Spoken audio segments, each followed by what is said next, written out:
एक और पॉइंट जो कि आमतौर पे क्रिश्चियन मिशनरी से ये लोग लेते हैं, जो ये हमारे एक्स मुस्लिम जो लोग हैं वो लोग आमतौर पे क्रिश्चियन मिशनरी से लेते हैं, वो ये पॉइंट है स्लेवरी के ऊपर में।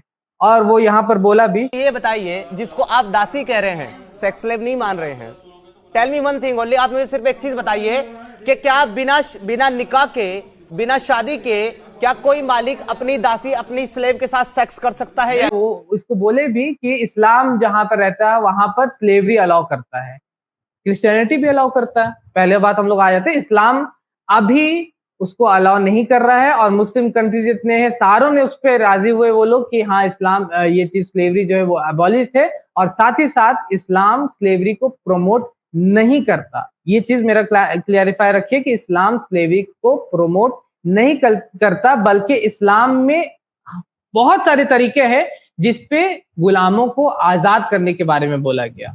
पहले ये जान लेते हैं कि स्लेवरी जो है वो और धर्म में क्या है, उसका पोजीशन जो है। जैसे कि अगर आप जुडाइज्म क्रिश्चियनिटी पढ़िएगा तो Deuteronomy chapter number 20 verse number 10 to 14 पढ़िएगा, तो उसमें लिखा हुआ है कि जब जंग होता है तो सारे मर्दों को मार दो, और उसके बाद जो औरतें, बच्चे और लाइफ स्टॉक, जो चौपाए बचते हैं और जो भी बाकी चीजें बचती है वो तुम अपने पास उसको रख सकते हो। उसी तरीके से Ephesians chapter number 6 verse number 5 to 8 में लिखा हुआ, ये बाइबल में कोट कर रहा हूँ, एडम जोकर को आप जाकर के ये लाइंस पर पढ़ के सुना सकते हैं। जब वो स्लेवरी पे क्वेश्चंस को कोट करते हैं तो उनको ये पता रहना चाहिए कि बाइबल स्लेवरी के ऊपर में क्या बोल रहा होता है।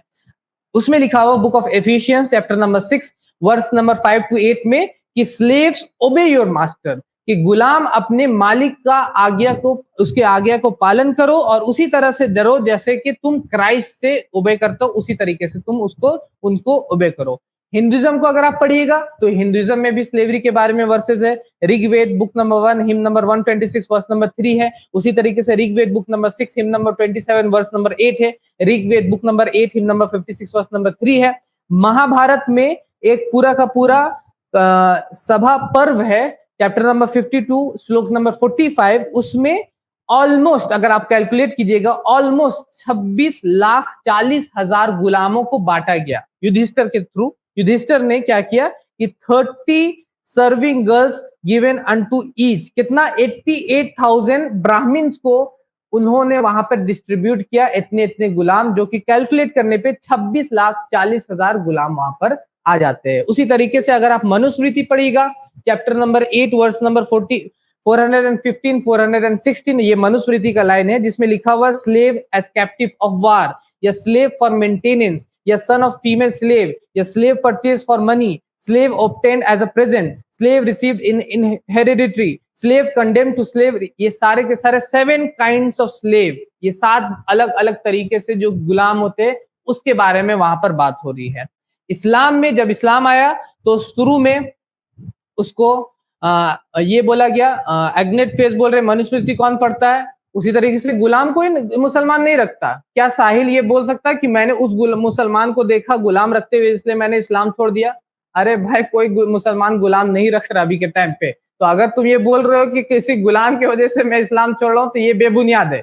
ये क्लेम आपका क्रिश्चियन मिशनरीज की तरफ से आता है। जो क्रिश्चियन मिशनरीज है शुरू से उनकी रही है ये बात बोलना कि गुलाम के तरफ और स्लेवरी की तरफ वो लोग पॉइंट आउट करते, तो उसी क्लेम को वहां से उठा लिया गया। साहिल को ये चैलेंज है कि वो ये बोले कि हाँ उस मुसलमान को मैंने देखा गुलाम रखते हुए इसलिए मैंने इस्लाम छोड़ दिया, मुझे बहुत खराब लगा कि उसने इस गुलाम रखा था। कोई गुलाम रखता मुसलमान? आज के दौर में किसी मुसलमान के पास आपने गुलाम को देखा है? या कोई गुलाम स्लेवरी को प्रमोट भी कर रहा है? कोई मुस्लिम कंट्री में आप जाकर के दिखा दीजिए स्लेवरी को प्रमोट किया जा रहा है। आप जाकर के पढ़िए मुफ्ती तकी उस्मानी के जो फतवा है उसको आप पढ़िए स्लेवरी के बारे में, अभी के कंटेम्प्रेरी स्कॉलर्स उनको पढ़िए स्लेवरी के बारे में। वो साफ तौर पे बोलते हैं कि इस्लाम में क्योंकि इस तरीके से स्लेवरी को प्रमोट नहीं किया गया तो हम लोग इस्लाम में ये उस वक्त जायज था, लेकिन अभी क्योंकि यूनाइटेड स्टेट्स का चार्टर है उसको हम लोगों ने एक्सेप्ट किया है, और अल्लाह ताला हमको बोलते हैं कि जब तुम अहद को, पैमाने को अपना पूरा किया करो, तो हम लोग उसके तहत, क्योंकि पहले जमाने में गुलाम सामने से भी रखे जाते थे, जब आपको कोई कैप्चर करता था तो आपको भी गुलाम बनाता था, जब आप किसी को कैप्चर करते थे तो वो भी गुलाम बनाता था। तो अब क्योंकि वो मामला खत्म हो चुका है तो अभी उसको हटा दिया गया, उसको अबॉलिश कर दिया गया। तो ये कहना कि मनुस्मृति में ये लिखा हुआ है तो कोई पढ़ता नहीं, तो इस्लाम में भी कौन गुलाम रख रहा है? तो ये कहना कि इस्लाम में गुलाम है या ये सब चीजें कौन रख रहा है गुलाम, आप हमको एक एग्जांपल दीजिए, एक एग्जांपल दीजिए। आप यहाँ पर जाकर के आप किसी से भी आप दिखा के दिखाइए कि इंडिया में इस जगह यहाँ पर एक गुलाम मैंने देखा उसने रखता, कोई नहीं रखता। ट्रीटमेंट ऑफ स्लेव्स, स्लेव्स के प्रति क्या ट्रीटमेंट होगा। Islam is the only religion, Islam is neither the only religion that permit slavery nor Islam introduce slavery. ये भी हमेशा याद रखिए, इस्लाम सिर्फ रिलीजन नहीं जो कि स्लेवरी को परमिट करता है, और इस्लाम ने कभी इंट्रोड्यूस नहीं किया स्लेवरी को, बल्कि इस्लाम एक ऐसा रिलीजन है जो फ्री करने को बोलता है स्लेव्स को। कुरान में कई आयतें हैं, साहिल दिखाए मुझे आयतें, साहिल और जाहिल मुझे दिखाए कि यहाँ पे लिखा हुआ कि स्लेव रखो, गुलाम रखो, गुलाम रखो। मैं आयतें पढ़ के आपको सुनाता हूं जो गुलाम को आजाद करने के बारे में है। गुलाम को आजाद करने के ऊपर में कई आयतें हैं, मैं आपको स्क्रीन पे चला देता हूं उन आयतों को, अगर आप स्लाइड्स को देख सक रहे हो। ये सूरह बलद की आयत है, वमा अदराका मल अक़बा फक्कु रक़बा, कि तुम्हें क्या मालूम कि घाटी से होकर गुजरना क्या चीज है, तुम्हें क्या मालूम ये क्या चीज है, और ये किसी गर्दन का आजाद करना है। फ्रीइंग ऑफ स्लेव्स उसको बोला जाता है, ये किसी गर्दन का आजाद करना है। उसी तरीके से आप पढ़िए सूरे बकरा की आयतें हैं, आयत नंबर आप ये सूरे बकरा की आयत है आपके सामने जो चल रहा है। उसी तरीके से आयत नंबर 177 है, इसमें भी लिखा हुआ है गुलाम को आजाद करने, कैदियों को आजाद करना, गुलामों को आजाद करना। उसी तरीके से सूरे मायदा की आयत है, उसी तरीके से सूरे तौबा की आयत है। अगर आप पढ़िए, अलग अलग आयतें हैं, ये सारी आयतें आपको गुलाम को आजाद करने के बारे में। ये सूरह तौबा की ये सूरह नंबर 9, उसमें भी गुलाम को आजाद करने के बारे में लिखा हुआ है, और गुलाम को आजाद करना और कर्जदार लोगों के लिए जो ज़कात होते हैं वो होते हैं। तो इतनी सारी आयतें ये गुलाम को आजाद करने के बारे में। गुलाम को आजाद करने के ऊपर में हदीसें हैं, नबी सल्लल्लाहु अलैहि वसल्लम ने बोला कि अगर रमजान के दिन में अगर कोई इस तरीके का काम कर लेता गलत, जो कि उसको नहीं करना है, अपनी बीवी से हमबिस्तरी कर लेता, तो वहां पर गुलाम को आजाद करना।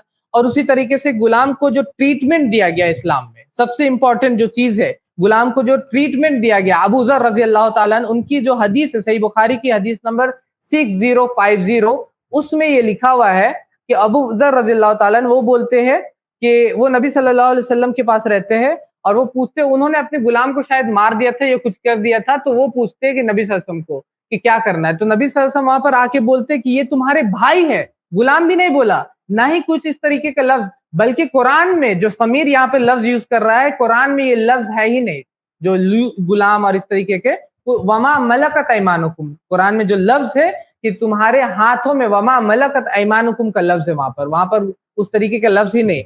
नबी सल्लल्लाहु अलैहि वसल्लम भी हदीस में गुलाम के बजाय वहां पर बोल रहे ये तुम्हारे भाई है, जिसको अल्लाह ने तुम्हारे अंडर में रखा है, जिसको अल्लाह ने तुम्हारे अंडर में रखा है। तो जब तुम किसी भाई को अपने अंडर में रखो तो उसको वही खिलाओ जो तुम खाते हो और वही पहनाओ जो तुम पहनते हो। ये treatment not even to servant, जो आपके अंडर में काम करते हैं आप उसके साथ नहीं कर सकते, आप 2 दिन नहीं कर सकिएगा। 2 दिन आप उसको, आप अगर रेमंड्स का शर्ट पहन रहे, कपड़ा पहन रहे, तो आप उसको नहीं पहना सकते। आप अगर खाना खा रहे हैं बेस्ट होटल्स में, तो आप उसको नहीं खिला सकते। ये करके दिखाइए, अगर कोई करके ये दिखाएगा इवन टू आवर्स, मतलब कि जो काम करते उसको नहीं कर सकते। यहाँ पर हदीस आपको गुलाम के बारे में बोल रहे, तो आपको वही खाना है जो उनको, वही खिलाना जो आप खाते हो, और वही पहनाना जो कि आप पहनते हो। कितनी सारी हदीसें हैं गुलाम से अच्छे ट्रीटमेंट के बारे में। एक शख्स ने एक गुलाम को मार दिया था, तो नबी सल्लल्लाहु अलैहि वसल्लम ने बोला कि इसको अब आजाद करो। एक मारने पे, सिर्फ हल्का से मारने पे, आप जाके देखिए प्रिजनर्स ऑफ वार को क्या किया जाता है। अबू गुरैब और सारे का सारा जो अमेरिकन सो कॉल्ड फ्रीडम वाले कंट्री है, वो लोग क्या करते हैं ट्रीटमेंट, प्रिजनर्स ऑफ वार के साथ क्या ट्रीटमेंट करते हैं। आप जाके देखिए, आप रिसर्च कीजिए प्रिजनर्स ऑफ वार, जो कि गुलाम, इस्लाम में सिर्फ प्रिजनर्स ऑफ वार को बनाया जाता है, जिसमें भी आपको ऑप्शंस दिया हुआ है कि या तो आप उनको आजाद कर सकते हो, कुरान में आयतें हैं, या तो आप उनको छोड़ सकते हो, इसी तरीके से जाने दे सकते हो, या तो उनके कोई रैंसम यानी कि कुछ कर दे वो लोग। जैसे कि बद्र के वक्त में, जंगे बद्र के वक्त में नबी सल्लल्लाहु अलैहि वसल्लम ने उनको बोला कि तुम मदीना के बच्चों को पढ़ाओ और फिर तुम आजाद कर दिए जाओगे, या तो तुम उनको गुलाम बना सकते हो। प्रिजनर्स ऑफ वार्स, आज के दौर में भी प्रिजनर्स ऑफ वार से क्या ट्रीटमेंट होता है आप जा करके देखिए। आज के दौर में भी, आज के, मैं 1400 साल पहले का बात नहीं कर रहा हूँ, आज के दौर में भी प्रिजनर्स ऑफ वार से क्या ट्रीटमेंट होता है। अबू गुरैब, और आप जाकर के ग्वांतनामो बे जाके देखिए किस तरीके से प्रिजनर्स ऑफ वार को रखा जाता है। सर में कपड़ा, हाथ बांधे हुए, पैर बांधे हुए, उल्टा लटका रहे, ये ट्रीटमेंट है। और आप हमको सिखा रहे कि गुलाम और ह्यूमैनिटी के बारे में। आप अगर सही में ह्यूमैनिटी के प्रीचर्स होते तो आप उन पर जाके बात करते, लेकिन आप क्योंकि झूठे हैं, आपको बात सिर्फ उसको करना है जो आपके सो कॉल्ड मास्टर्स ने आपको सिखाया है, इसलिए आप वही बात करते जो कि आपके मालिक ने आपको बताया है। गुलाम को गुलाम बोलने पर नबी सल्लल्लाहु अलैहि वसल्लम ने बोला कि उनको अब नहीं बोलो, उनको उस तरीके से अपने दूसरे लफ्ज को इस्तेमाल करो। ये सारे ट्रीटमेंट इस्लाम में ये बताया गुलाम को लेकर के, और ये बोलना कि सिर्फ इस्लाम ही इसका अलाउ करता है और इस्लाम ने इसको अलाउ किया, उस वक्त ये बोलना सरासर गलत होगा। एडम जोकर को ये देखना चाहिए कि अपने बाइबल में क्या चीज लिखा हुआ उसका गुलाम को लेकर के, और अभी के टाइम में आप जाकर के फतवों को पढ़िए, मुस्लिम स्कॉलर्स के फतवों को पढ़िए, फतावास को पढ़िए, उसमें वो लोग ये बात को मान रहे हैं कि क्योंकि ये इस्लाम में ऐसा कुछ प्रमोट नहीं किया गया, तो इसलिए अगर इसको अबॉलिश कर दिया गया है तो हम लोग को इससे कोई एतराज नहीं है, क्योंकि साथ ही साथ सामने वाले भी इस बात को मान रहे हैं कि हाँ, आप किसी को भी हम लोग इवन इन वार हम लोग अब गुलाम नहीं बनाएंगे, तो आप वो भी नहीं बनाएंगे और मुसलमान भी नहीं बनाएंगे। ये एक तरह से एक पैक्ट हो गया, एक सुलह हो गया, एक ट्रीटी हो गया, जिसको यूएन चार्टर, यूएन ने इसको पास किया है। तो इसलिए ये इल्जाम लगाना इस्लाम के लिए और ये कहना कि गुलाम बोला गया और गुलाम रखा गया, ये सरासर बेबुनियाद है। साहिल मुझको एक मुसलमान दिखाए, साहिल उर जाहिल एक मुसलमान दिखाए जो कि गुलाम रखा होता है, जिसको उसने देखा और इसकी वजह से मैंने इस्लाम छोड़ दिया। ये गुलाम वाला लॉजिक और आर्ग्यूमेंट ये पुराना है, इसके ऊपर हम लोगों ने पूरा का पूरा एक स्ट्रीम भी किया और उसके बाद आप उसको जाकर के देख सकते हैं।